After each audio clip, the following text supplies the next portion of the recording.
شب معراج دنیا بھر کے مسلمان رجب کے مقدس مہینے میں مناتے ہیں۔ عربی لغت کے مطابق اسرا کا مطلب رات کو سفر کرنا یا رات کو چلنا ہے، اور معراج کا مطلب ہے اٹھنا اور اوپر جانا۔ اسلامی کیلنڈر کے مطابق ہر سال 27 رجب کی رات کو مسلمان شب معراج مناتے ہیں، جس میں حضور نبی اکرم صلی اللہ علیہ وآلہ وسلم اس کائنات کے خالق اللہ تعالیٰ سے ملاقات کے لیے خصوصی سفر پر نکلے تھے۔ اس رات کا تذکرہ قرآن پاک میں بھی ان الفاظ میں کیا گیا ہے: پاک ہے وہ جو راتوں رات اپنے بندے کو مسجد الحرام سے مسجد اقصی تک لے گیا، جس کے گرد و نواح کو ہم نے برکت دی ہے تاکہ اسے ہماری نشانیاں دکھائیں۔ بے شک وہ سننے والا اور دیکھنے والا ہے۔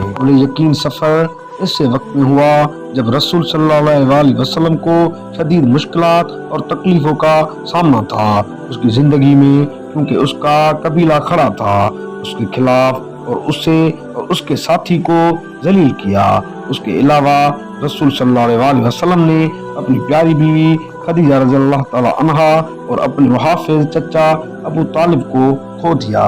تب اس وقت شروع ہوا جب فرشتہ جبرائیل علیہ السلام نے رسول صلی اللہ علیہ وآلہ وسلم کو بیدار کیا، آپ کے دل کو زمزم سے صاف کیا اور آپ کو براق نامی ایک سفید جانور کے پاس لے گئے اور مسجد اقصی کی طرف سفر شروع کیا۔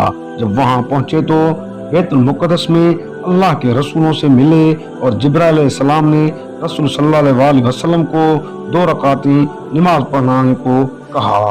بیت المقدس میں نماز کی امامت کے بعد آپ صلی اللہ علیہ وآلہ وسلم کو آسمانوں پر لے گئے اور اللہ سبحانہ وتعالیٰ کے رسول کو شب معراج پر اٹھا لیا گیا۔ ہر آسمان پر دروازہ کھولنے سے پہلے ان سے چند سوالات پوچھے گئے۔ پہلے آسمان کا دروازہ کھلا، وہ وہاں گئے جہاں آپ صلی اللہ علیہ وآلہ وسلم کی ملاقات حضرت آدم علیہ السلام سے ہوئی، جو پہلی مخلوق، پہلے انسانیت کے باپ تھے۔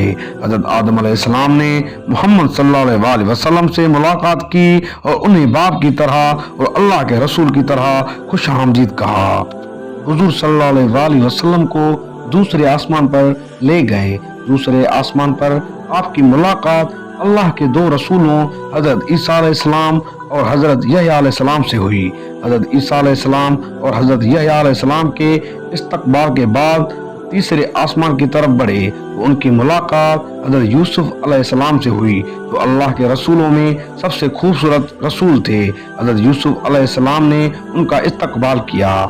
حضور صلی اللہ علیہ وآلہ وسلم چوتھے آسمان پر روانہ ہوئے اور حضرت ادریس علیہ السلام سے ملاقات کی۔ انہوں نے رسول صلی اللہ علیہ وآلہ وسلم کا استقبال کیا۔ پانچویں آسمان پر حضرت ہارون علیہ السلام نے رسول صلی اللہ علیہ وآلہ وسلم کا استقبال کیا۔ حضرت ہارون علیہ السلام استقبال کے بعد وہ چھٹے آسمان پر گئے۔ حضرت موسیٰ علیہ السلام نے ان کا استقبال کیا۔ وہ رسول صلی اللہ علیہ وآلہ وسلم سے ملے اور بہت خوش ہوئے۔ وہ اگلے جنت میں چلے گئے جہاں ان کی ملاقات حضرت ابراہیم علیہ السلام سے ہوئی، جو ان کے بعد آنے والے تمام انبیاء کے والد تھے، جن میں حضرت محمد صلی اللہ علیہ وآلہ وسلم بھی شامل تھے۔ وہ سب سے اونچے آسمان پر ہے۔ اس نے محمد صلی اللہ علیہ وآلہ وسلم کا استقبال کیا اور کہا: خوش آمدید اے نیک نبی اور صالح فرزند۔ اور اب 7ویں آسمان پر حضرت ابراہیم علیہ السلام سے ملاقات کے بعد پیغمبر صلی اللہ علیہ وآلہ وسلم نے شب معراج کو بیت المعمور کا دورہ کیا، جو انسانی دائرے سے باہر واقع اللہ کا گھر ہے۔ یہ خانہ کعبہ کے بالکل اوپر 7ویں آسمان پر واقع ہے۔ بیت المعمور وہ گھر ہے جہاں فرشتے مبینہ طور پر آتے ہیں اور روزانہ تقریباً 70,000 فرشتے عبادت کرتے ہیں۔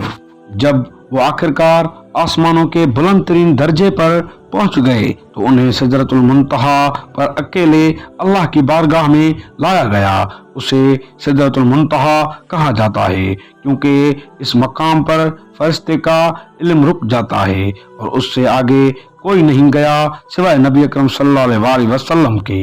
منتہا پہ جبرائیل علیہ السلام نے اللہ کے رسول سے کہا کہ یہ میری حد ہے، باقی فاصلہ آپ کو تنہا گزارنا ہے۔ حضرت محمد صلی اللہ علیہ وسلم کو اور بھی بلندی پر جانے کے لیے بنایا گیا تھا۔ شب معراج پر اس سفر کے اختتام نے رسول صلی اللہ علیہ وسلم کو بارگاہ الہی میں لایا، جو طاقت اور راحت کا حتمی ذریعہ ہے۔ اس منظر کی خوبصورتی کا اندازہ لگانا ناممکن ہے۔ رسول صلی اللہ علیہ وسلم کی کتنی قدر تعریف کی گئی ہوگی۔ اللہ اور اس کے محبوب کے درمیان خفیہ طور پر کیا تعلق تھا، اس کے بارے میں ہم کوئی بڑی بات نہیں جانتے۔ رسول صلی اللہ علیہ وسلم اللہ تعالیٰ کو آنکھوں سے نہیں دیکھا۔ حضرت عائشہ رضی اللہ تعالیٰ عنہا سے روایت ہے کہ اگر کوئی آپ کو بتائے کہ محمد صلی اللہ علیہ وسلم نے اپنے رب کو دیکھا ہے تو جھوٹا ہے، کیونکہ اللہ تعالیٰ فرماتا ہے کہ کوئی بینائی اسے نہیں دیکھ سکتی۔ آخرکار رسول صلی اللہ علیہ وسلم کو لایا گیا، یروشلم کی مسجد الاقصی کی طرف واپسی، اور براق پر مکہ واپس لوٹی۔ حضرت محمد صلی اللہ علیہ وسلم کو معراج میں 3 چیزیں عطا کی گئیں۔ آپ کو روزانہ 5 نمازیں عطا کی گئیں، سورہ بقرہ کا آخری حصہ، اور یہ وعدہ کہ امت محمدیہ کے لوگوں کے گناہ معاف ہو جائیں گے اور معاف کر دیا جائے گا، سوائے ان لوگوں کے جو اللہ کے ساتھ شریک ٹھہراتے ہوئے مر گئے۔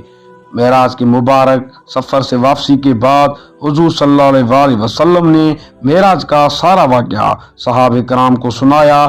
اس کے تمام ساتھیوں نے اس پر پورے دل سے یقین کیا، کیونکہ وہ سب جانتے تھے کہ وہ پوری دنیا میں سب سے زیادہ صادق اور امین شخص ہے۔